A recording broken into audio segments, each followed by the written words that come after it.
Vamos a tener la segunda parte del estudio bíblico sobre los salmos. En la primera parte estuvimos hablando sobre los autores, porque no hay un autor, hay un montón de autores. Estuvimos hablando de los años que se tardó en escribir el libro de los salmos. Estuvimos hablando de la estructura del libro de los salmos. Y hablamos que los salmos se componen de 5 tomos y que cada uno de esos tomos hace alusión o representa en gran medida también los primeros 5 libros de la Biblia que fueron escritos por Moisés. El primer tomo representa al Génesis, el segundo a Éxodo y así sucesivamente. También estuvimos hablando acerca de los salmos mesiánicos y cómo alude muchos de estos salmos a veces sin el autor saberlo. Lo más probable, yo me imagino que ninguno de ellos se percató de que en esos momentos que ellos estaban escribiendo estaban profetizando. Pero hay unos salmos que son mesiánicos. Dijimos que hay algunos salmos que son anónimos, no se sabe quién es el autor. Dijimos que el más salmo que escribió fue David, que escribió unos 73 salmos. También Moisés escribió.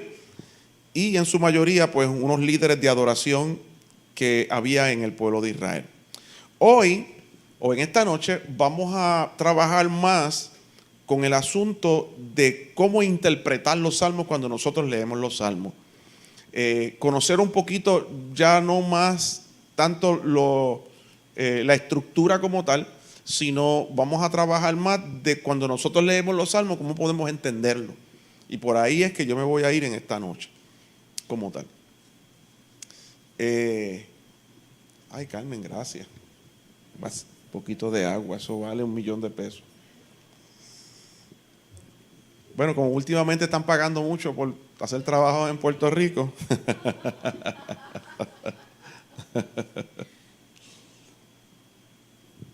Denme un segundito que esto no me... Sí, están pagando por encima de lo que vale el trabajo. No me quiere coger esto. Vamos a hacerlo manual. Ok. Deme un segundo. Ahora sí. Ok. Vamos a hablar un poquito. Yo la vez anterior le hablé por encimita de lo que era la poesía y el paralelismo de la poesía. Hoy voy a entrar un poquito más. Les voy a agradecer que cuando ustedes vayan a hacer algún comentario, vayamos a leer la Biblia, usen el micrófono porque se está grabando. Leo el slide. Dice, la poesía hebrea se dirigía a la mente a través del corazón. Por eso sus palabras son intencionalmente emotivas. No hay que tratar de encontrar significados especiales en palabras o frases a las cuales el poeta no le daba ninguno. Habíamos dicho que los salmos son poesía, son oraciones, son poesías, son canciones, son lamentaciones, son cosas que se escribieron y se escribieron en forma de poesía. Y usted sabe que cuando usted escribe una poesía o escribe una canción, pues usted no lo hace pensando en que es algo teológico, sino que es algo que usted quiere, que lo canta emotivamente. Usted quiere llegar al corazón de la gente, que la gente se emocione. ¿Ok? Y no es la diferencia en el pueblo de Israel. O sea, la poesía hebrea pues iba dirigida a la mente, pero a través del corazón. O sea, alude a los sentimientos de la persona. Y a veces el escritor, cuando iba a decir algo, pues utilizaba una palabra para que uno se emocione y como que sienta, ¿verdad?, esa cosa como que es lo que lleva a la poesía. Y hay gente que ha cometido el error de romperse la cabeza porque el escritor de algún salmo escribió algo y dice, ahí tiene que haber algo teológico. Mira, no hay nada teológico, eso es para que gime, o eso es para que tú te sientas, para sentir una emoción. Pero a veces le quieren buscar las 4 patas al gato cuando el escritor realmente no era eso lo que estaba buscando. ¿Okay? Eso no significa que no haya teología, sí la hay, pero hay que ser cuidadoso de no buscar teología en una frase donde no la había. ¿Okay? La poesía hebrea usa el paralelismo. Y ahí vamos a hablar un poquito, me voy a meter un poquito ahí. Paralelismo es una forma común, usa el paralelismo y una forma común es el paralelismo sinónimo. Leo completo y después explico, ¿ok? En el cual la segunda línea refuerza o repite el sentido del primer verso. Las dos líneas juntas dan un significado que el poeta se propone y el segundo verso no dice nada nuevo o diferente. Me explico. A veces cuando uno escribe, si tú vas a escribir algo teológico, por ejemplo, en el caso cuando estamos leyendo la Biblia y vamos a leer algo teológico, como por ejemplo Pablo, que escribió muchas cosas teológicas, y usted ve un versículo y aquí dijo una cosa, y a veces en el mismo versículo usted puede encontrar una profundidad de que esto significa esto, la segunda oración significa esto otro, la tercera significa lo otro, pero en el caso de la poesía hebrea no es así. Lo que hace es que escribe a veces una línea completa y la segunda línea dice lo mismo, pero usando otras palabras, pero está diciendo lo mismo, exactamente lo mismo. Entonces por eso se llama paralelismo, no en rima, sino de sinónimos, cosas que significan lo mismo. Y eso es una costumbre de la poesía hebrea. Y a veces usted va a leer, por eso cuando nosotros estemos estudiando los salmos, que ya empezamos el martes pasado, ¿a cuántos les gustó lo que estuvimos el martes? Estuvo buenísimo. Sí, estuvo buenísimo. Y cuéntenle a los demás para que se mueran de la envidia y vayan. Porque estuvo bueno. Entonces, cuando estemos estudiando los salmos, tenemos que tener mucho cuidado, porque a veces, si ustedes, los que estuvieron presentes, se percataron que yo dije, vamos a leer el salmo completo. Son 6 versículos, primer salmo. Léelo completo. Y lo explicamos. Porque muchas veces, lo que dice en el versículo 1, en el versículo 2 dice lo mismo, pero usando otras palabras. Y a veces alguien puede decir, vamos a leer el versículo 1, vamos a explicarlo, y vamos ahora a leer el versículo 2. Es que dice lo mismo que el 1.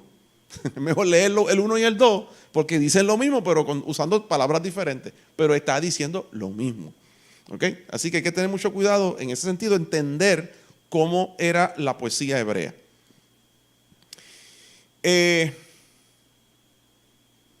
Por ejemplo, el Salmo 19, versículo 1 y versículo 2. Ustedes lo pueden ver ahí. Dice, versículo 1, los cielos cuentan la gloria de Dios y el firmamento anuncia la obra de sus manos. Ese es el versículo 1. Versículo 2, un día emite palabra a otro día y una noche a otra noche declara sabiduría. El versículo 1 dice, o quiere decir que los cielos, la creación, cuenta, habla. El versículo 2 está diciendo lo mismo. Está diciendo lo mismo, pero utiliza otras palabras. Pero el mensaje, la idea, lo que quiere decir es lo mismo. Y ustedes ven ahí que hay cuatro versos. Por ejemplo, el 1 es, los cielos cuentan la gloria de Dios. Ahí hay 1. Y el firmamento anuncia la obra de sus manos. Ahí hay 2. En el versículo 2. Un día emite palabra a otro día. Ese es el tercer verso. El cuarto verso. Y una noche a otra noche declara sabiduría. Ahí hay 4 versos en 2 versículos bíblicos. Cada versículo tiene 2 versos. Sigo ahí. Se notará que los 4 versos que acabo de mencionar, que son en cada versículo hay 2 versos, y como son 2 versículos, entonces hay 4 versos. Se notará que en los 4 versos no dice 4 cosas diferentes. Aunque el segundo versículo añade la nueva idea de que durante el día y la noche los cielos revelan a su Hacedor. Los cielos cuentan la gloria de Dios y el firmamento anuncia la obra de sus manos. El primer par, que es el versículo 1, el salmista no dice que los cielos hacen una cosa y el firmamento hace otra. Los 2 versos juntos hablan de una sola realidad gloriosa. que es que la creación habla, nos cuenta de Dios. ¿Ok? Estamos entendiendo eso, ¿verdad? Sencillito. Ok. Como le dije ahorita, los salmos son poemas musicales. Se usaban para cantar en el templo, se usaban para cantar mientras el pueblo iba caminando, de muchas maneras. Estos poemas suscitan emociones, evocan sentimientos antes que ideas. Más que ideas, evocan sentimientos y estimulan al individuo una reacción que va más allá de la comprensión cognitiva de ciertos hechos. O sea, lo que se está buscando como poesía al fin es tocar el corazón, tocar las emociones. ¿Okay? Aunque los salmos contienen reflexiones sobre doctrina, la exposición doctrinal no es su propósito principal. ¿Okay? Los salmistas no estaban buscando transmitir doctrina. El propósito principal de ellos no era eso. ¿Okay? Los salmos, al igual que las narraciones, no enseñan un sistema doctrinal. Me explico. Cuando usted va a los libros históricos de la Biblia, usted va al libro de Estel, usted va al libro de Josué, a los jueces, son libros históricos. Y muchas veces usted está leyendo lo que sucedió. Aquí pasó tal cosa, ahí pasó esto, y esto hizo aquel.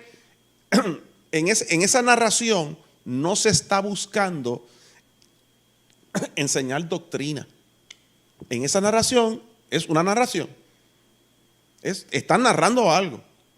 ¿Okay? Sí, se puede encontrar, uno puede buscar, mira, por causa de la narración, uno sabe cómo ellos funcionaban, cómo ponían en práctica tal cosa de la ley, tal enseñanza, pero el que escribía lo que estaba buscando era decir lo que pasó.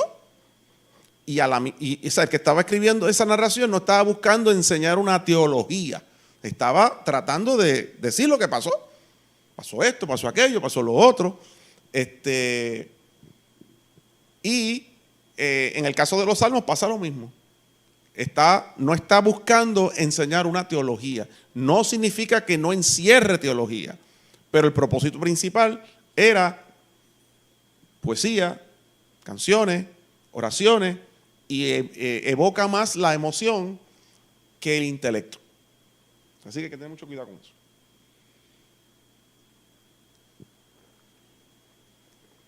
Gloria a Dios. El hecho de que los salmos toquen ciertos asuntos en su estilo musical y poético no nos permite suponer que el modo como expresan el asunto sea para tema para un debate racional. Es lo que acabo de explicar, dicho otra vez. Usé el mismo estilo hebreo poético que dije lo mismo. Sí. Ok. En los salmos, al igual que en toda la Biblia, pero en los salmos se ve más, se utilizan metáforas. Y la metáfora, aquí tenemos una maestra de español, que es nuestra hermana Paula, ya sabe más que yo de esto. Pero la metáfora es la aplicación de un concepto, de una expresión de un concepto o de una expresión sobre una idea o un objeto al cual no describe de manera directa, con la intención de sugerir una comparación con otro elemento y facilitar su comprensión. Yo sé que no me entendió, así que voy a dar un ejemplo. Ok, miren el ejemplo. Si yo digo, esas dos esmeraldas que tenía como ojos brillaban en su rostro, estoy utilizando el esplendor de las esmeraldas para decir que sus ojos brillaban, eran bellos, eran hermosos. Exacto. ¿Okay? Así que eso es una metáfora. Y muchas veces la Biblia, por ejemplo, que tengo aquí unos cuantos ejemplos, si nosotros hay que ver el propósito de la metáfora. En el Salmo 114, aquel que pueda ir conmigo al Salmo 114, déjame buscarlo por aquí. Salmo 114, aquí lo tengo. Voy a leer el Salmo 114. Miren cómo están las metáforas aquí. Cuando salió Israel de Egipto, la casa de Jacob del pueblo extranjero, Judá vino a ser su santuario, e Israel su señorío. El mar lo vio y huyó. ¿Eso es real o es una metáfora? El mar no huye, no sale cogiendo. El Jordán se volvió atrás. Los montes saltaron como carneros, los collados como corderitos. Yo nunca he visto una montaña brincando. Dice, ¿qué tuviste, oh mar? ¿Qué huiste? Y tú, oh Jordán, que te volviste atrás. Oh montes, ¿por qué saltasteis como carneros? Y vosotros collados como corderitos. A la presencia de Jehová tiembla la tierra, y la presencia del Dios de Jacob, a la presencia del Dios de Jacob, el cual cambió la peña en estanque de agua y en fuente de agua la roca. Son metáforas, formas de estilos de escribir del español. Micrófono. Hunde el botoncito, lo dejas hundido como 2 segundos y él prende. Ya está. 2 segundos. ¿Hello? Ahí está. En este caso, ya eres una especialista. Que por ejemplo, alguien tenga que dar un estudio bíblico de este salmo. Ajá. ¿Qué puede desarrollar de aquí? Bueno. Eso habría, si fuera yo el que me tocara, yo lo leería completo en vez de pedacitos. Porque es como tú dices, todos son comparaciones. Exacto. Como dándole a actividades humanas a cosas que no son humanas, ¿verdad? Exacto, exacto. Pero todo se compone de eso. Entonces la enseñanza más bien está en los últimos versículos. Ajá. Pero el primer versículo te da el pie para la explicación. Ajá, pero es una cosa bien... Por eso, porque más adelante... Sería la persona que tiene que dirigir, tendría que coger varios salmos. Exacto, exacto. Sí. No, exacto. No. Este martes pasado, yo no fui preparado para un salmo, yo fui preparado para 3. Porque se van rapidito. Ahora, ese salmo, ¿de qué está hablando? De cuando salieron de Egipto. Ahí, déjalo prendido. Déjalo prendido. Ahí hay que ir a lo que está hablando. Porque él está haciendo alusión a un evento histórico, algo que sucedió. Y la discusión se haría en base al momento histórico que él está narrando. Exacto. Y ahí hay tela para cortar. Hay que ser creativo, pero la realidad es que ahorita cuando yo le explique cómo estudiar cada salmo, vamos a tocar ese punto. Que tú lees, ¿de qué está hablando ahí? De cuando salieron de Egipto. Como dice ahí, versículo 1, cuando salió Israel de Egipto, y ellos lo presentan de esa manera. ¿Okay? Por eso, va a haber momentos donde se van a coger 3, 4 salmos de un solo cantazo.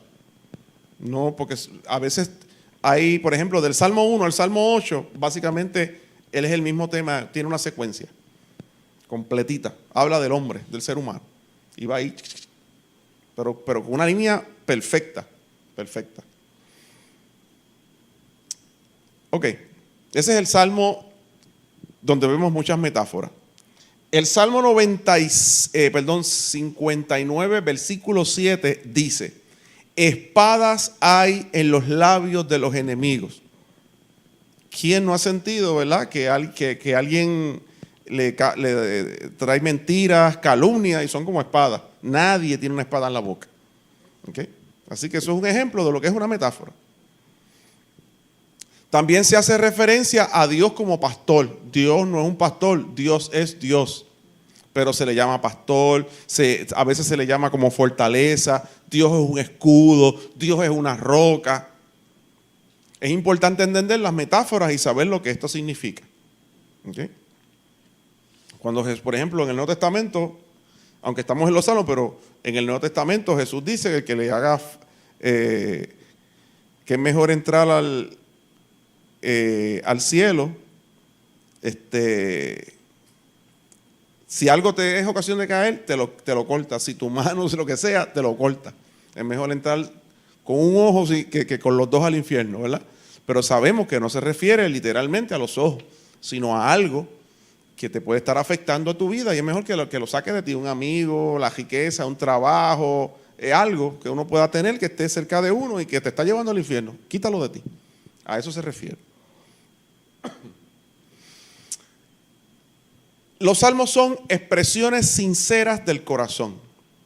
Y eso lo vemos bien claro en los salmos. Los escritores vierten con sinceridad sus verdaderos sentimientos, reflejando así una dinámica poderosa y transformadora de amistad con Dios. Lo que vemos en los salmos, en muchos salmos, es que los salmistas confiesan sus pecados y lo dicen ahí. ¡Ah! Yo pequé, mira que si esto, que si aquello. En pecado me concibió mi madre y todo el revolú. ¿Okay? Expresan sus dudas.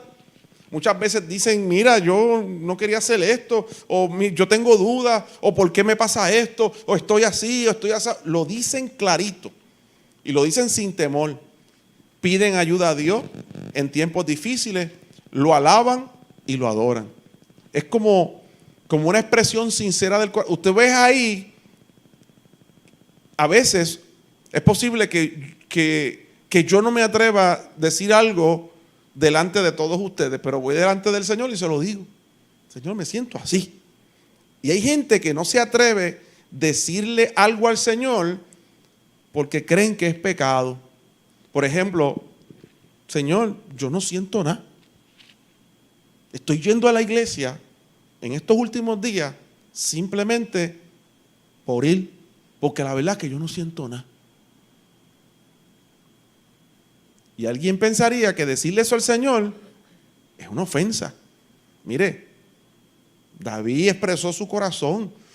A veces uno siente, a veces uno no siente nada. A veces uno tiene un gozo tremendo y a veces uno tiene un coraje tremendo. ¿Tú sabes?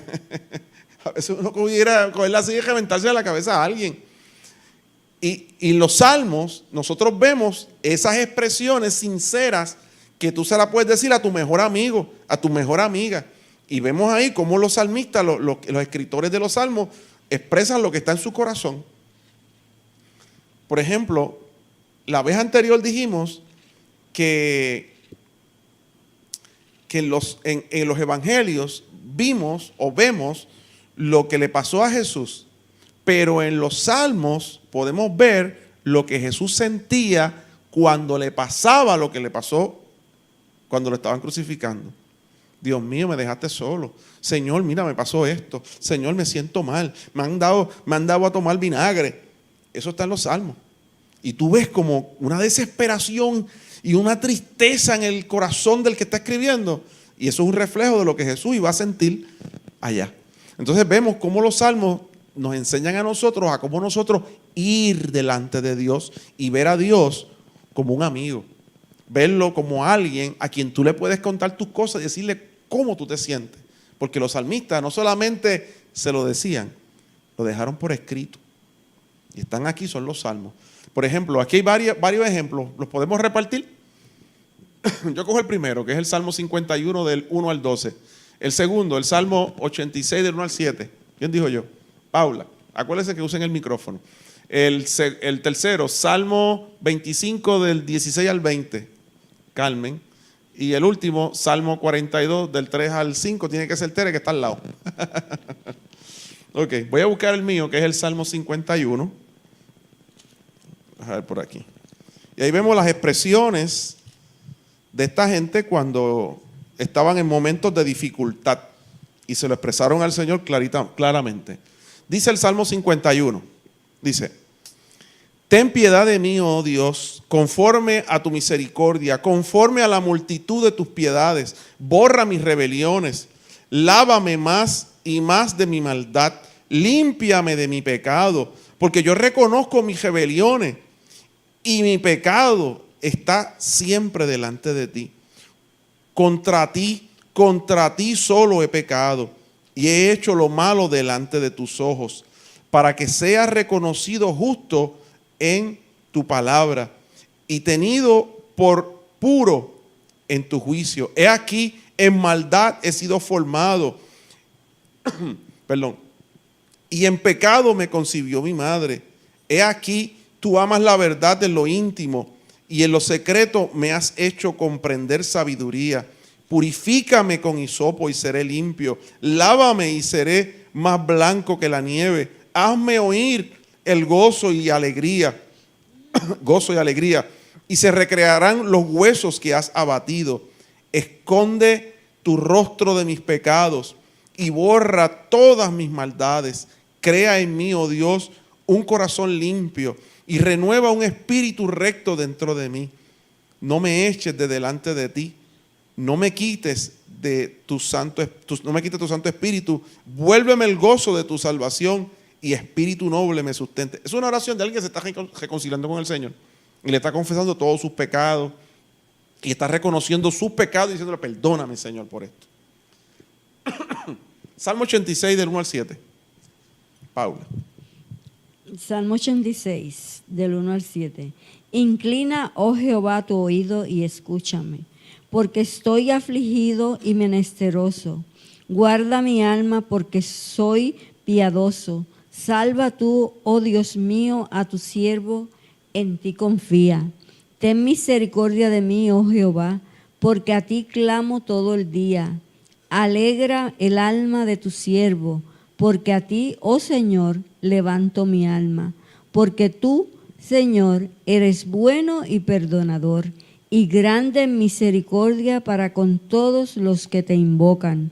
Escucha, oh Jehová, mi oración, y está atento a la voz de mis ruegos. En el día de mi angustia te llamaré, porque tú me respondes. Amén. Salmo 25 del 16 al 20. Mírame y ten misericordia de mí, porque estoy solo y afligido. Las angustias de mi corazón se han aumentado. Sácame de mis congojas. Mira mi aflicción y mi trabajo, y perdona todos mis pecados. Mira mis enemigos cómo se han multiplicado, y con odio violento me aborrecen. Guarda mi alma y líbrame.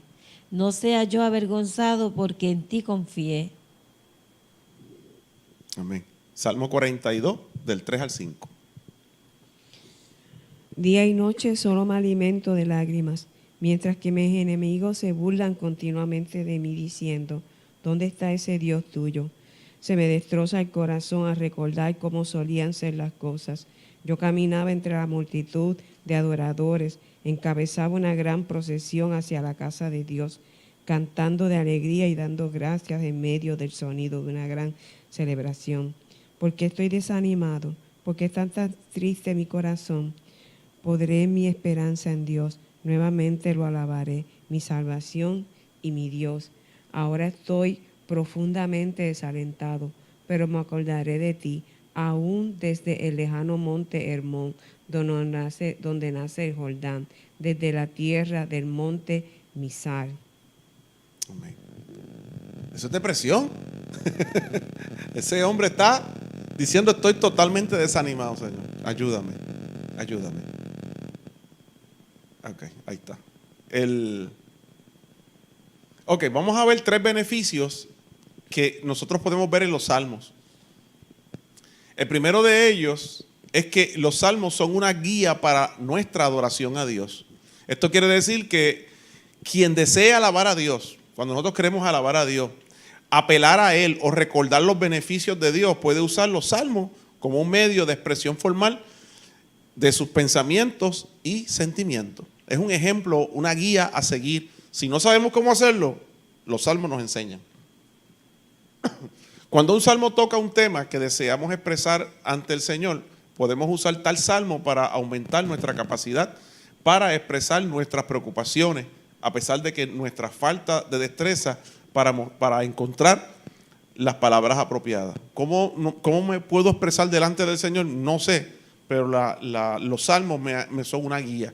Ahí vimos todo lo que los versículos, los salmos que leímos, nos expresan de que cómo el salmista en un momento de pecado, en un momento de desánimo, se expresó y fue delante del Señor con libertad. Y le dijo: Señor, me siento mal, me siento desanimado, no tengo ganas de nada. Hubo un momento donde yo era el que dirigía la alabanza.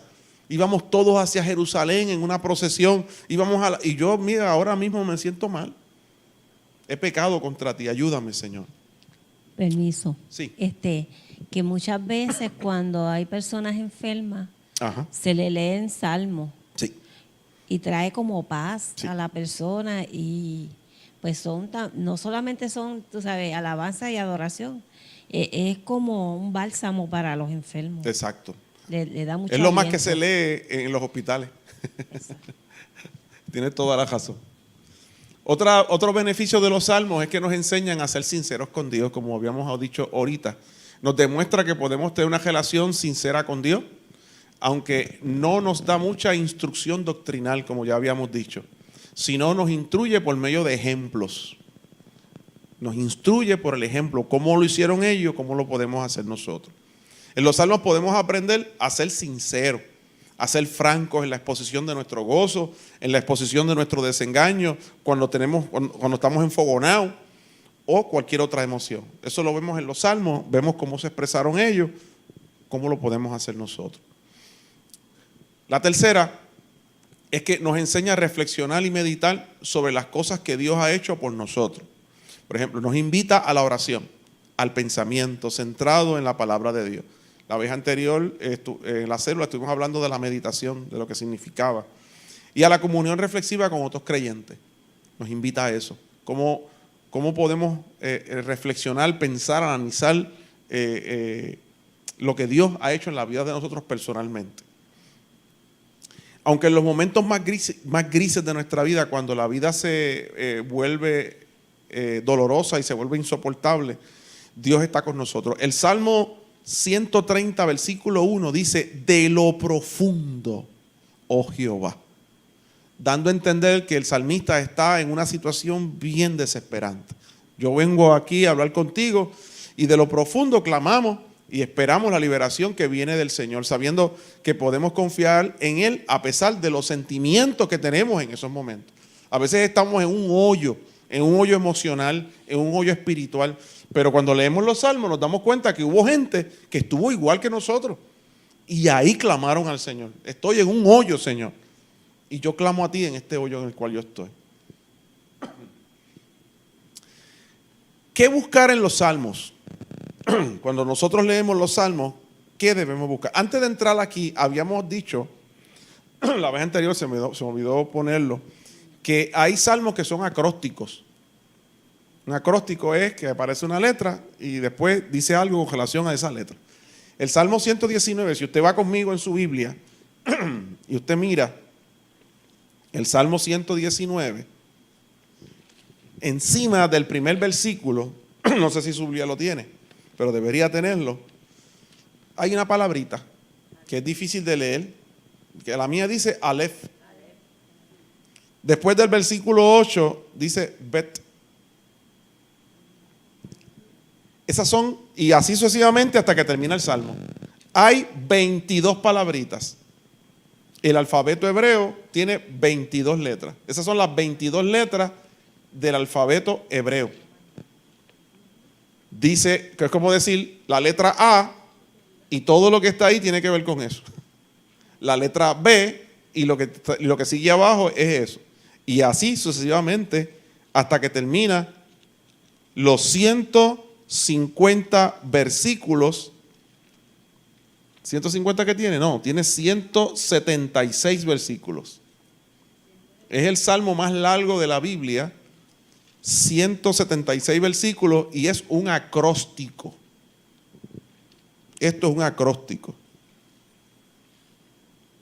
Cada una de esas palabritas representa una letra del alfabeto hebreo. Ok, cuando usted va a estudiar un salmo, ahora que estamos estudiando los salmos, ¿qué cosas buscar a la hora de interpretar el salmo? Llegó el martes, me tocó el salmo a mí. Como decía, y si yo leo el 114, ¿cómo lo explico? ¿Qué vamos a buscar ahí? Ok, vamos a buscar el autor, para empezar. Cuando hagamos el bosquejito de lo que vamos a trabajar, trate de buscar el autor. Porque quien lo escribe es importante para entender el salmo. Si fue David, si fue Asaf, si fue los hijos de Coré, si fue Moisés, ¿quién fue que lo escribió? Aparece el principio de cada salmo en las letras pequeñitas en algunas Biblias. Por ejemplo, el Salmo 90. Si usted va al Salmo 90, por aquí, 89, 90. Dice en las letras pequeñitas, oración de Moisés, varón de Dios. Ahí dice quién lo escribió. Ese salmo es el único salmo que escribió Moisés. El Salmo 90. No hay otro salmo que se sepa, porque hay un montón de salmos anónimos que no se sabe quién lo escribió. Ok, lo primero que hay que hacer es conseguir el autor. Algunos autores son desconocidos. Cuando el salmo dice el autor, en el mismo salmo existen evidencias de su autoría. A veces de lo que escribe, lo que está diciendo tiene que ver con experiencia que ese escritor vivió, lo que él vivió. Y a veces eso está ahí, se refleja de alguna manera. Dijimos la vez anterior que a veces el salmo no dice quién lo escribió, pero entonces en el Nuevo Testamento dice, mira, tal salmo fue escrito por David o tal salmo fue escrito por fulano. En el Nuevo Testamento se lo achacan. Le dicen, mira, fue escrito por fulano. El 2 creo que era, el 2. En Hechos. En Hechos dice eso.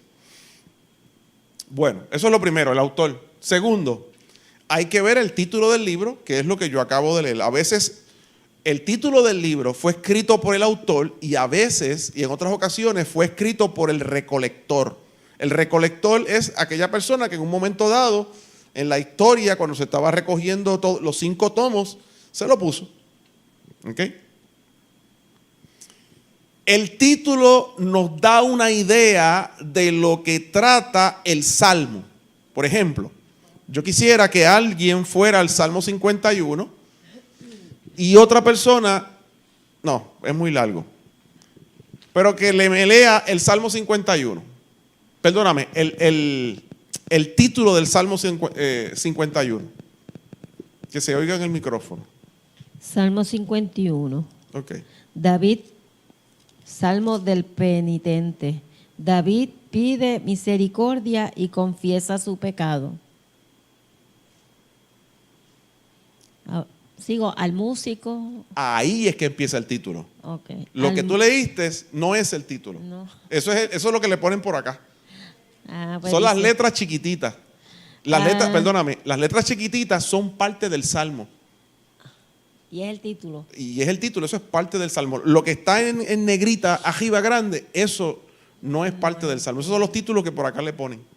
Okay. En el tuyo puede tener un título y en el mío puede tener otro. Por eso con lo que tú leíste no está aquí. En el mío dice arrepentimiento y plegaria pidiendo purificación. ¿Ves que es un título diferente? Muy diferente. Porque eso se lo ponen por acá.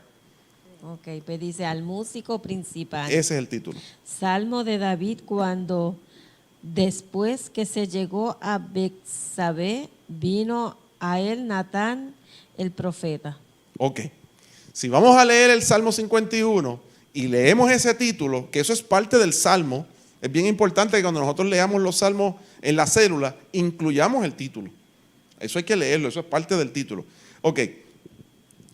Dice ahí que ese es un salmo de David que habla de cuando él pecó, que se allegó a Betsabé y vino el profeta Natán. Entonces ahí uno viene, donde está en la Biblia, y busca esa parte. Eso está En 2 de Samuel, capítulo 12, versículos del 1 al 25.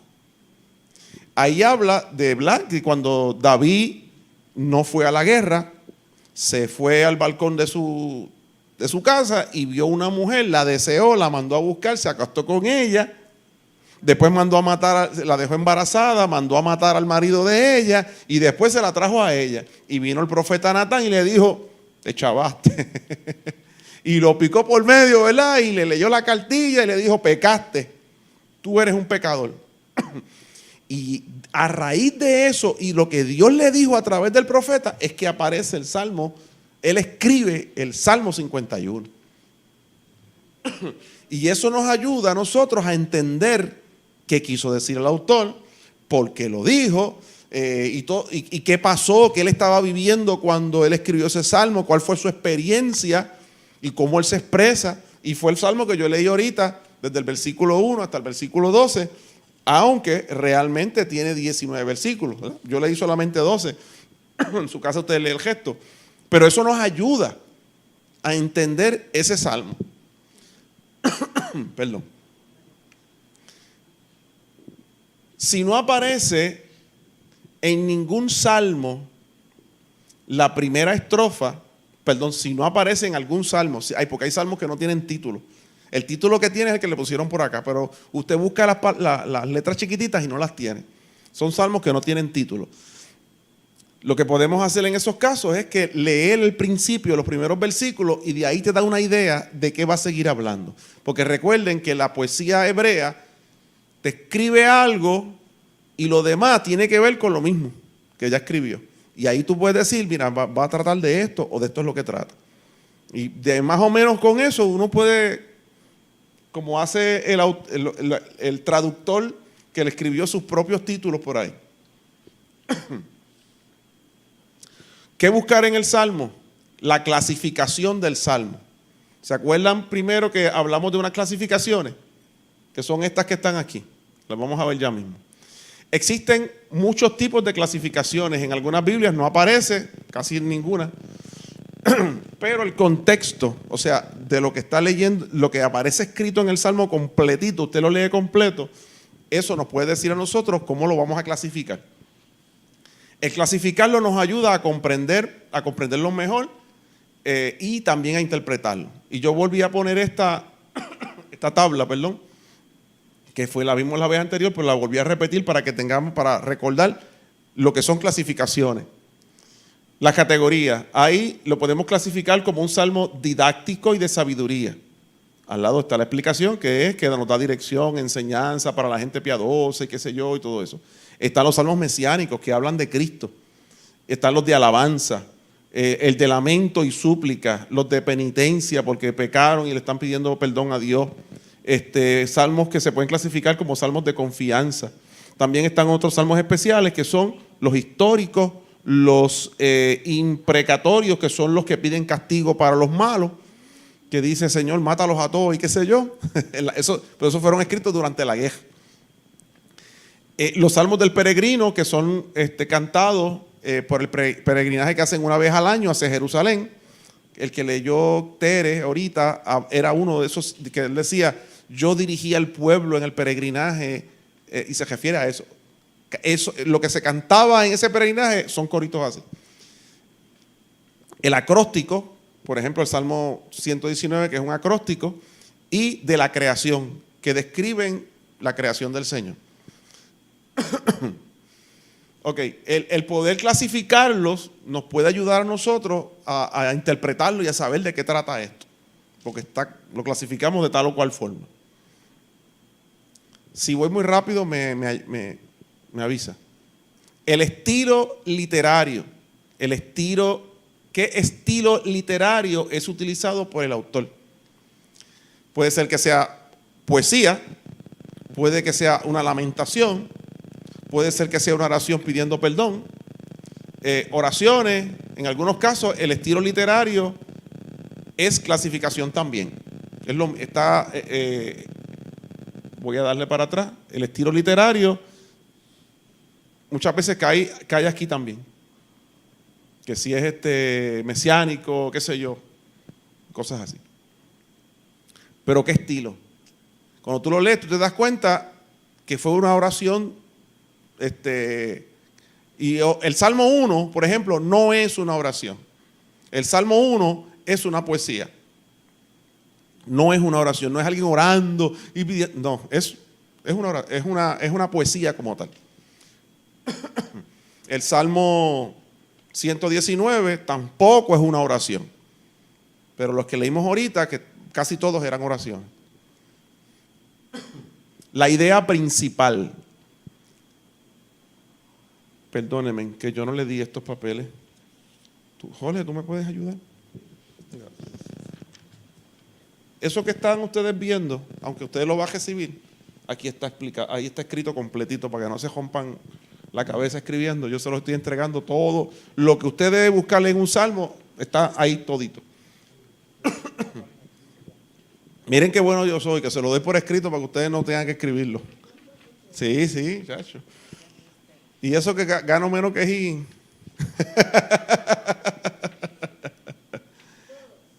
Si todos nosotros ganamos menos que él. Ok. ¿Qué buscar en un salmo? Debemos buscar la idea principal.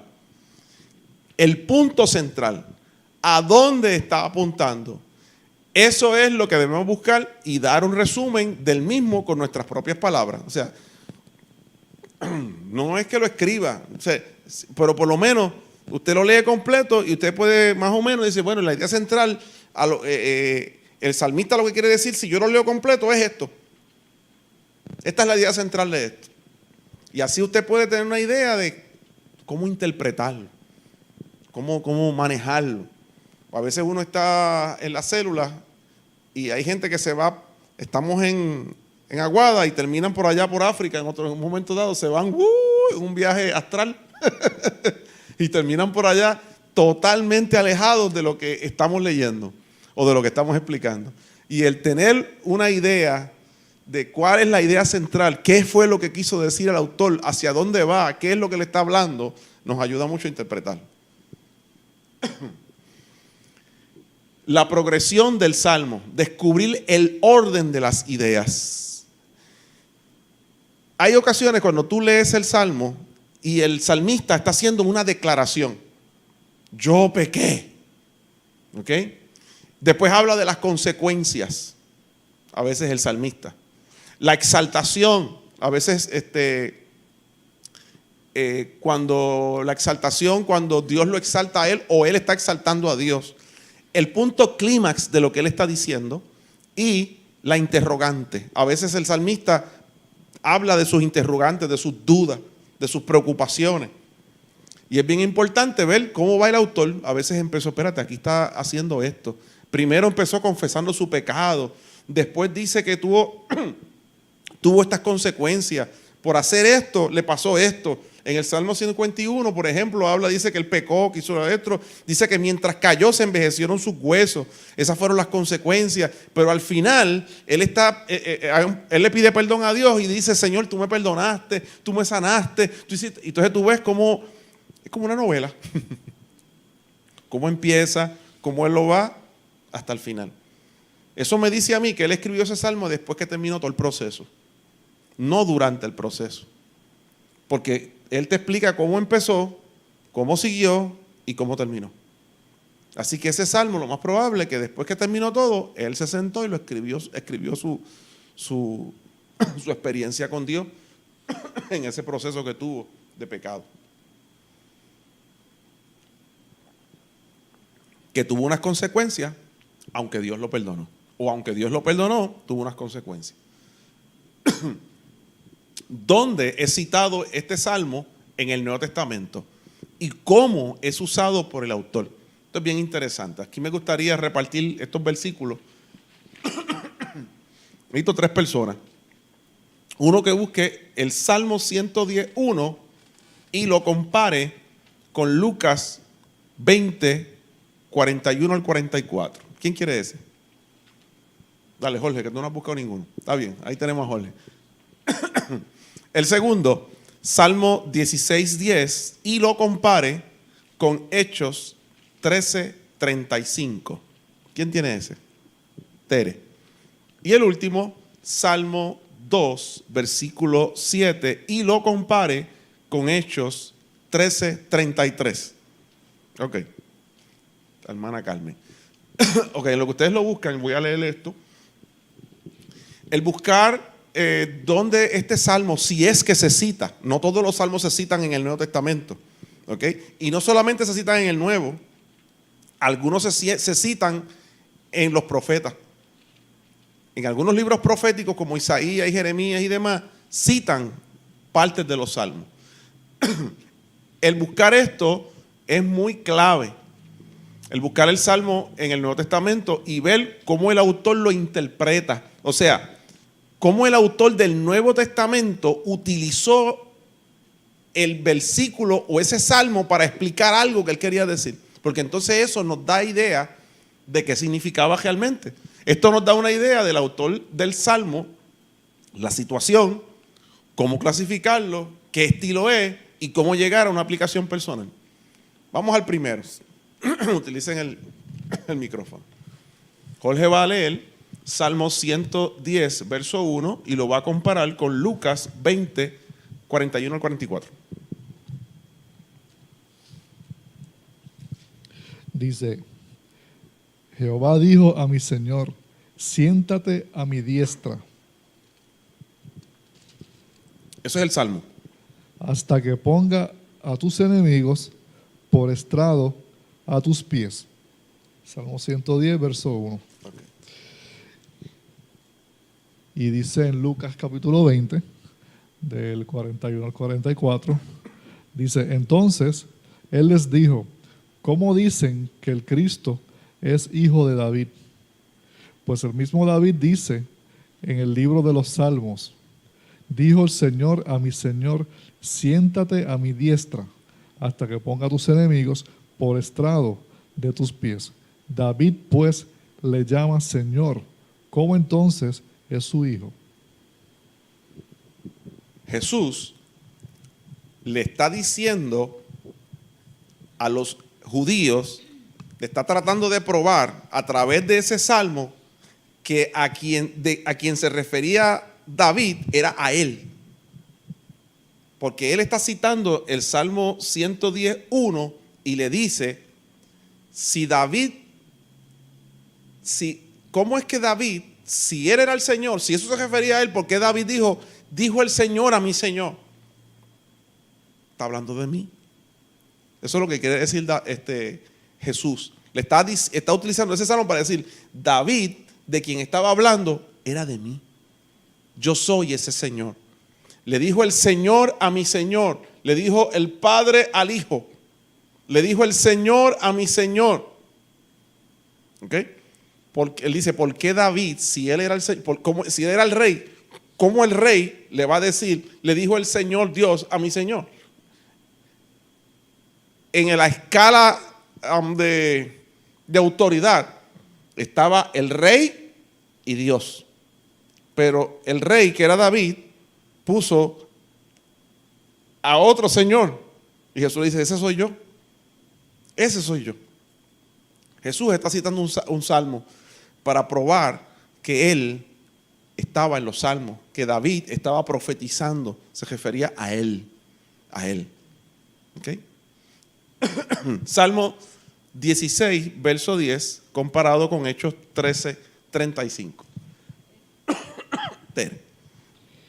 Porque tú no dejarás mi alma entre los muertos, ni permitirás que tu santo se pudra en la tumba. Eso lo dice en el Salmo 16:10. Ok. Hechos 13:35. Y ahí está hablando Pablo. Perdón, Lucas. Lucas no, Lucas. Sí, Lucas, que escribió, sí, Lucas. Otro salmo lo explica con más detalle. No permitirás que tu santo se pudra en la tumba. El escritor de Hechos, que se deduce que era Lucas, está utilizando el Salmo 116, el Salmo 16:10 para decir, mira, eso que decía allí se refería a Cristo. Eso es una profecía cumplida. Porque David no iba a decir, o sea, David se pudrió, David se murió y se pudrió. Y él dice, tú no vas a permitir que tu ungido no sé si es la palabra que dice, tu santo, ungido de Dios, vea corrupción. Y David se murió y se pudrió. Pero el que no se pudrió, hay otras Biblias que dicen corrupción. Que tu santo vea corrupción. No es que se iba a contaminar con el pecado, es que no se iba a podrir, no iba a morirse, pero no se va a podrir. Y sabemos que Cristo resucitó, Cristo no se pudrió, no vio corrupción. Y el escritor de Hechos está citando ese versículo. Ustedes ven cómo hay profecía en los salmos. El Salmo 2:7, ¿qué dice, Carmen? Salmo 2:7. Yo publicaré el decreto. Jehová me ha dicho, mi hijo eres tú. Amén. Yo te engendré hoy. Y en Hechos 13:33 dice, la cual Dios ha cumplido a los hijos de ellos, a nosotros resucitando a Jesús, como está escrito también en el Salmo 2. Mi hijo eres tú, yo te he engendrado hoy. Amén. Está citando eso otra vez. Entonces, hay que ver qué quería probar los autores del Nuevo Testamento cuando estaban citando esos versículos que están en los Salmos. Y eso nos ayuda a entender, mira, está hablando de Jesús, y a la manera, cuando uno lo explica, cuando uno lo lee y quiere hacer una exégesis, hablar sobre este Salmo, uno utiliza esos recursos para abundar y para explicar. Que no tan solamente se aplicaba al momento en que se escribió, sino que tenía doble significado o era una profecía de algo que iba a ocurrir. Y eso es bien importante.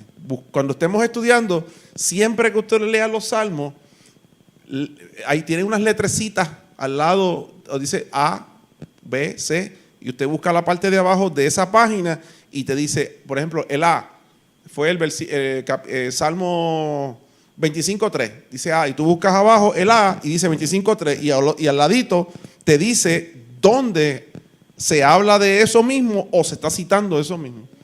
Y utiliza eso y rapidito va a buscar el lugar.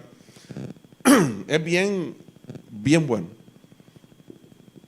Y con esto vamos a ir acabando. La aplicación personal. La realidad es que siempre que nosotros leamos los salmos o cualquier parte de la Biblia, no estemos pensando en que que esto es para fulano, esto es para la iglesia, esto es para el hermano tal o la hermana tal. Siempre que leamos algo en la Biblia, busquemos cómo se me aplica a mí. Primero personal, luego para otras personas. Eso es como, ustedes no saben las cosas que uno ve desde aquí cuando uno predica. Dice, escucha, para que aprenda. Y le dan codazos a veces las mujeres a los maridos. Ay, te lo dije, ¿ves? Y ahí el Señor te está hablando, el Señor. Y el marido hace así, se te puede ir al baño y se van. o a los nenes, que te obedezcan a los padres. Y a veces los nenes los que miran y dicen, ¿viste, mami? Aplicación personal primero. Debería de partir del mismo contexto del Salmo que estudiamos y su situación. La aplicación personal la voy a buscar de lo mismo que estoy leyendo, de lo que está ahí. Buscar el contexto completo de eso que está ahí. Cada vez que eso vibra, el teléfono se está oyendo por el micrófono. Sí, acá yo lo oigo. Es un tiempo para estar con Dios y responder a la convicción del Espíritu Santo en nuestro corazón. Dios nos va a hablar a través de lo que estamos leyendo. Dios permitió que se escribiera todo esto y en especial los salmos porque Dios nos quiere hablar. En los salmos nosotros vemos la relación que Dios tenía con la gente y la relación que la gente tenía con Dios. Cómo se expresaban, cómo lloraban, cómo alababan. Todo eso está ahí impregnado. Hay sentimiento, hay emociones. Son canciones, son poesía. Es la expresión del hombre hacia Dios. Y eso está plasmado ahí. Y Dios utiliza eso para ministrarnos, para tocar nuestro corazón. Y debemos nosotros encontrar lo que Dios nos está hablando. Al final, esto es el fruto de una buena observación y de una buena interpretación de cada uno de los salmos. Yo sé que cuando terminemos no cuando terminemos, en todo el proceso que vamos a estar leyendo los salmos y estudiándolos, yo sé que Dios nos va a ministrar muchas cosas. A veces la gente se mueve más por emoción que por la razón. Y yo creo que los salmos, Dios conoce el corazón del hombre y Dios permitió que los salmos estuvieran ahí. Ustedes saben que los salmos están en el mismo centro de la Biblia. Usted coge los salmos y lo abre y está ahí. Es como si fuera el corazón, el centro de la palabra del Señor. Y ahí están los sentimientos de Dios y los sentimientos en su mayoría del pueblo. De un pueblo que ama a Dios, de un pueblo que le sirvió al Señor, de un pueblo que se desanimó, de un pueblo que cometió pecado, de un pueblo que se arrepintió, de un pueblo que pasó por experiencias buenas y experiencias malas. Todo eso está plasmado en esos salmos. Inclusive, la vez anterior estábamos hablando que los salmos tienen una fecha, un range, desde que se comenzó a escribir hasta que se terminó, de unos casi 1000 años, 800 y pico de años. Y ese es el tiempo más o menos de las experiencias que Dios comenzó a trabajar con el pueblo de Israel hasta que Cristo estaba a punto de llegar. O sea, que ahí hay un proceso donde vemos plasmados los sentimientos del pueblo durante todo ese tiempo. Cuando ellos estaban en el desierto, cuando estaban en la queja, cuando pecaban, cuando estaban alegres. Todo eso está plasmado ahí. El sentimiento de ellos está ahí. Así que yo sé que va a ser un buen tiempo cuando continuemos leyendo los salmos. Y yo sé que Dios nos va a hablar mucho. Amén. Nos ponemos en pie, oramos y le damos gracias al Señor.